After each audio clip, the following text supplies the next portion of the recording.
Assalamualaikum warahmatullahi wabarakatuh. Jumpa lagi di channel yang keren ini, channel Mas Yano.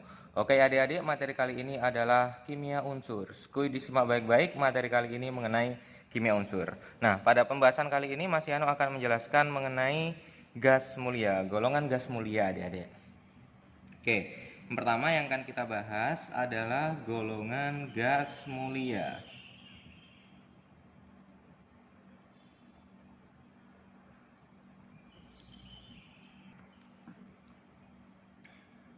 Oke, gas mulia itu dia tersusun atas unsur-unsur non-logam yang sukar bereaksi membentuk senyawa. Karena apa? Karena susunan elektronnya dia sudah stabil. Oke, gas mulia itu adalah unsur-unsur non-logam yang sukar bereaksi.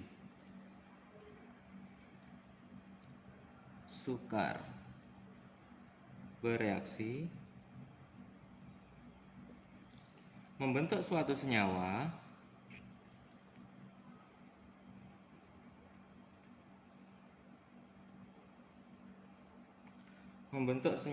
karena susunan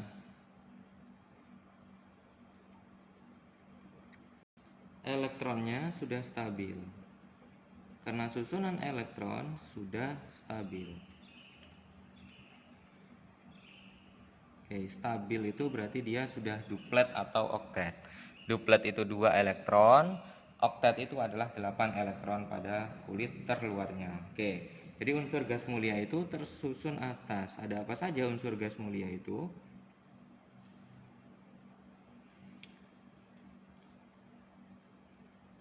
Unsur gas mulia itu dari paling atas ke bawah nanti ada helium, neon, argon, kripton, xenon, dan radon. Oke. Ini nomor atomnya 2, ini 10, ini 18, 36, 54, ini 86. Oke, nah elektron valensi pada He itu adalah 2, Ne adalah 8, Ar 8, Kr, Xe, dan Rn juga 8. Nah, unsur helium ini dia terdapat paling banyak di alam. Terbanyak di alam.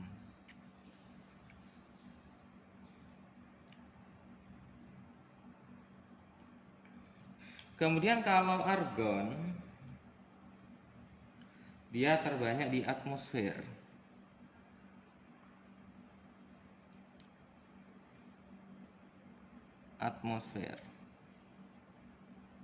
Oke, nah jadi kalau kita sudah mengenal unsur apa saja yang termasuk ke dalam golongan gas mulia, ada He, Ne, Ar, Kr, Xe, dan Rn, maka nanti kita akan membahas mengenai sifat-sifat pada golongan gas mulia.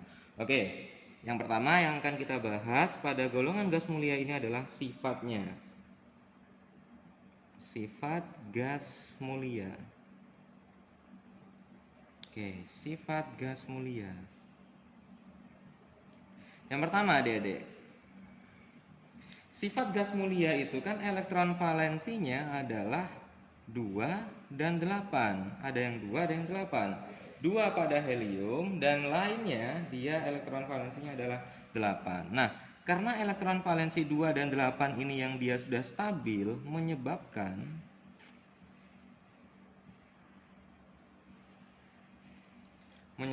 yang pertama stabil. Kalau stabil itu dia sukar bereaksi. Oke, yang kedua, menyebabkan yang namanya unsur-unsur golongan gas mulia itu terbentuk dalam gas monoatomik. Gas monoatomik. Monoatomik itu berarti atomnya adalah atom tunggal. Sendirian adik-adik. Kemudian yang ketiga, karena elektron valensinya 2 dan 8 dia sudah stabil, dia sudah penuh, maka energi ionisasinya sangat besar. Nah, karena sangat besar ini sehingga dia sukar melepas elektron. Oke. Kemudian yang terakhir, elektron valensi 2 dan 8 itu dia menyebabkan yang namanya elektronegatifan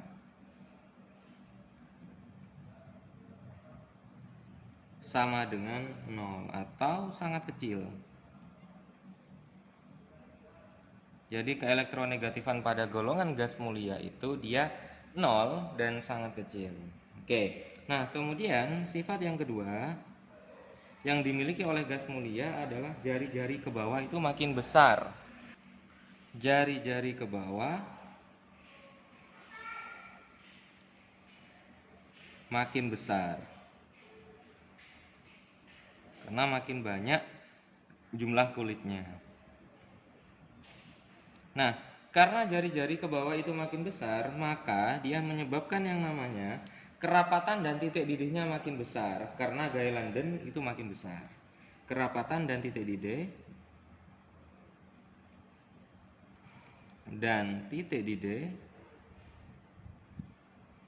makin besar. Karena gaya London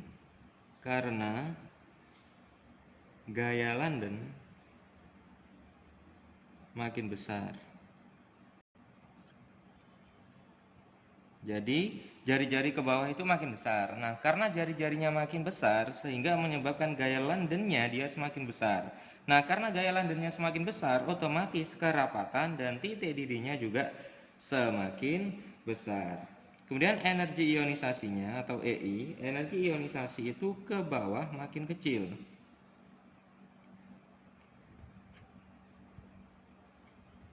Ke bawah makin kecil. Nah, sehingga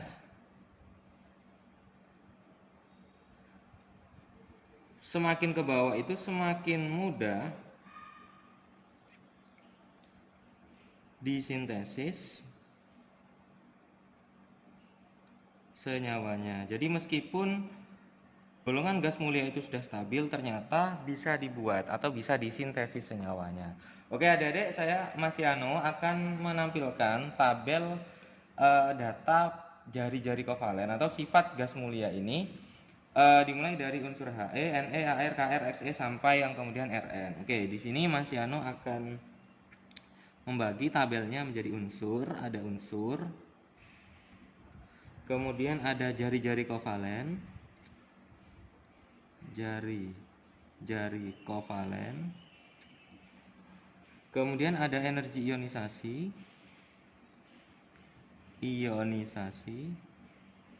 kemudian ada keelektronegatifan,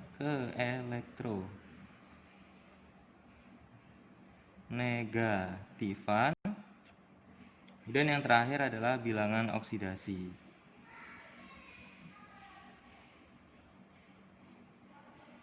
Oke, nah Mas Yano akan bagi menjadi 5 kolom ini. Kita akan tahu data-data yang dimiliki oleh masing-masing unsur-unsur golongan gas mulia. Dimana kita tahu bahwa unsur-unsur golongan gas mulia itu ada He, ada Ne, ada Ar, ada Kr, ada Xe, dan ada Rn. Oke, dimulai dari jari-jari kovalennya dulu. Ini He itu dia memiliki jari-jari kovalen sebesar 50. Ini 71, ini 98, 112, 131, dan yang Rn ini adalah 145. Jadi kecenderungannya dari atas ke bawah jari-jarinya semakin besar.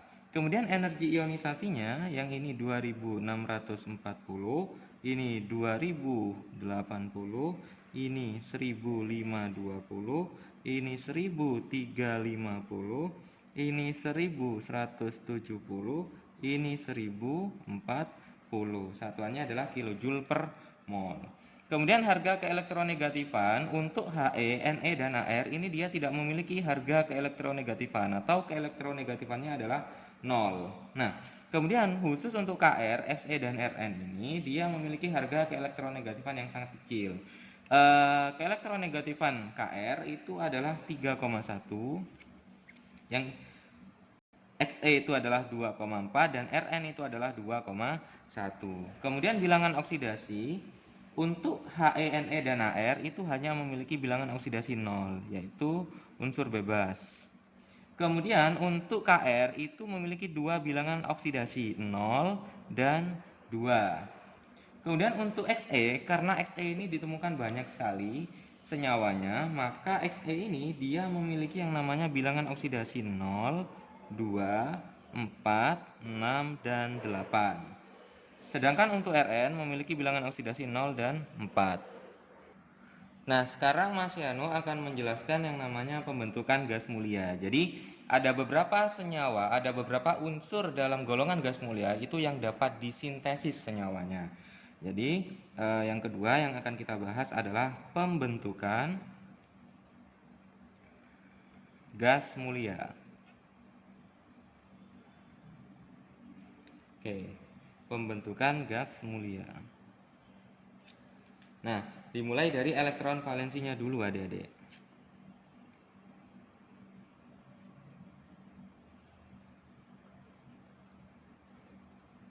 Oke, elektron valensi itu apa namanya?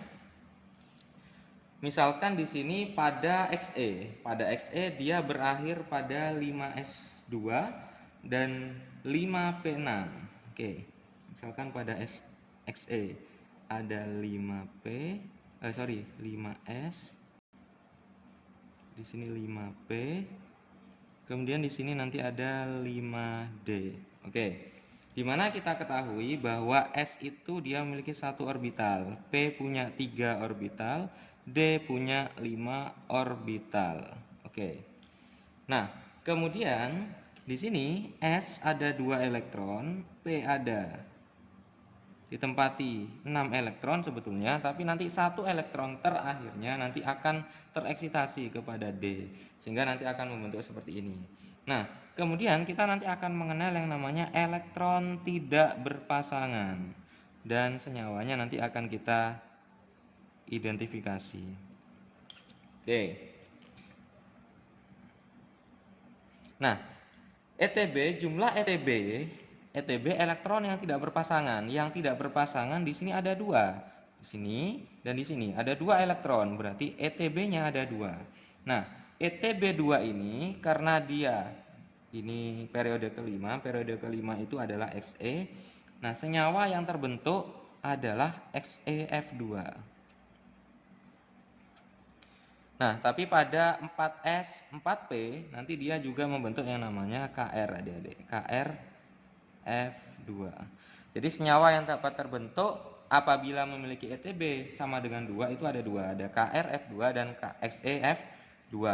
Oke, nah selanjutnya adik-adik, ETB-nya yang tereksitasi ada 2 elektron.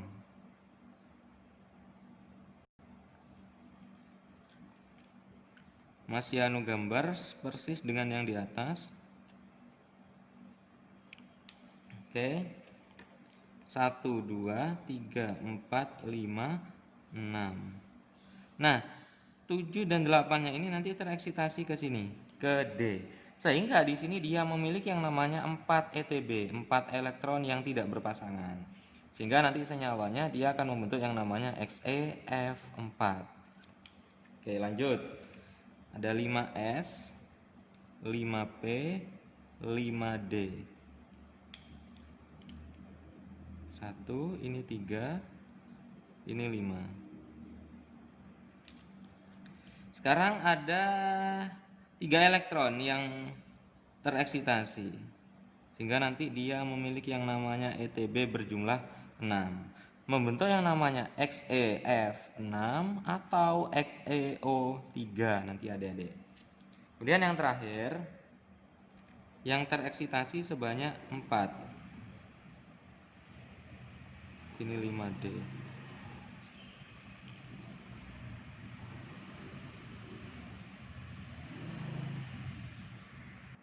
Oke, nah yang terakhir yang tereksitasi ada 4 elektron, sehingga nanti akan membentuk seperti ini. 1, 2, 3, 4 tereksitasi ke subkulit D. Nah, seperti ini. Sehingga ETB-nya berjumlah 8. Dia dapat membentuk yang namanya senyawa XeO4.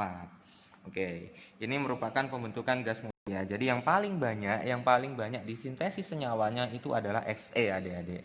Dia dapat membentuk XeF2, F4, F6, O3 dan O4.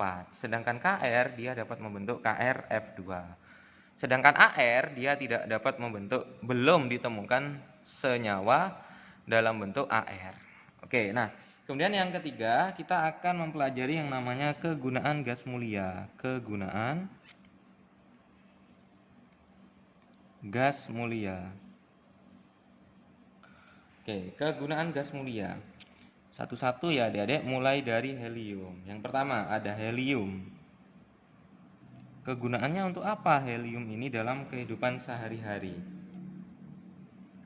Nah, dalam kehidupan sehari-hari atau dalam kehidupan nyata, helium ini digunakan sebagai pengisi balon udara.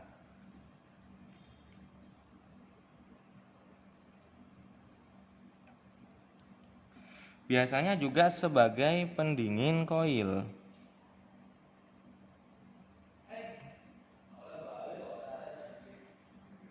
Pendingin koil ini maksudnya adalah pendinginan koil logam itu pada alat scanner, adik-adik. Kemudian yang ketiga, kegunaan gas helium itu biasanya sebagai campuran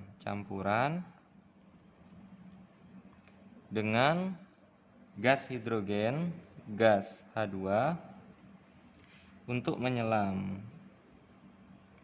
Oke, ini adalah kegunaan menyelam. Ini adalah kegunaan gas helium. Sekarang yang kedua adalah neon. Neon ini sering kita jumpai pada kehidupan sehari-hari, adik. Lampu neon biasanya ya, adik-adik. Lampu neon itu biasanya digunakan untuk reklame,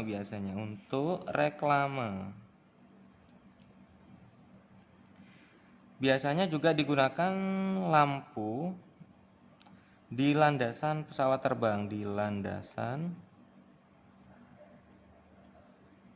terbang,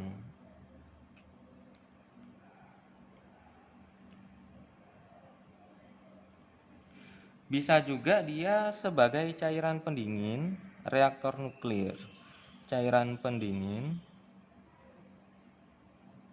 Reaktor nuklir. Kemudian kegunaan yang ketiga adalah kegunaan argon. Argon ini biasanya sering sekali digunakan untuk pengisi bohlam, bola lampu.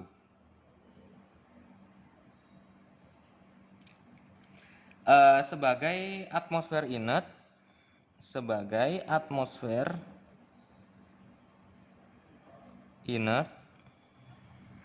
pada pengelasan.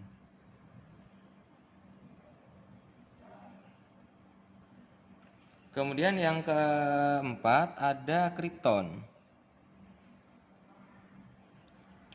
Pada kripton ini biasanya digunakan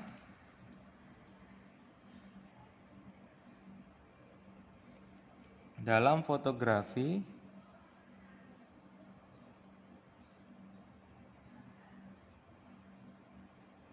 kecepatan tinggi.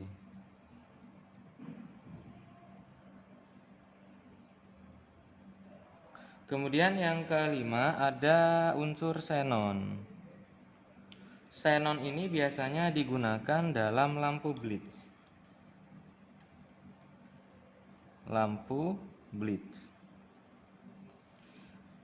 Digunakan juga untuk membius pasien.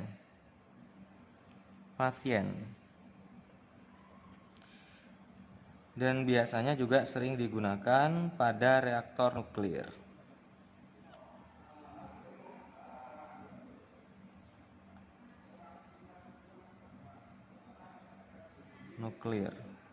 Oke, yang terakhir adalah radon.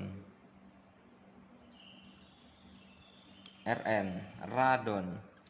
Biasanya sering digunakan cat angka jam. Untuk mengecat angka jam. Atau bisa juga digunakan sebagai terapi kanker. bisa juga digunakan sebagai sistem peringatan gempa. Oke adik-adik, ini adalah penjelasan Mas Yano mengenai gas mulia pada kimia unsur. Selanjutnya nanti kita akan membahas golongan halogen, golongan alkali tanah, golongan alkali, dan periode 3 dan periode keempat. Oke, ditunggu video-video Mas Yano yang lainnya. Semoga pembahasan Mas Yano kali ini mengenai gas mulia, golongan gas mulia bisa bermanfaat untuk adik-adik. Mas Yano akhiri, wassalamualaikum warahmatullahi wabarakatuh.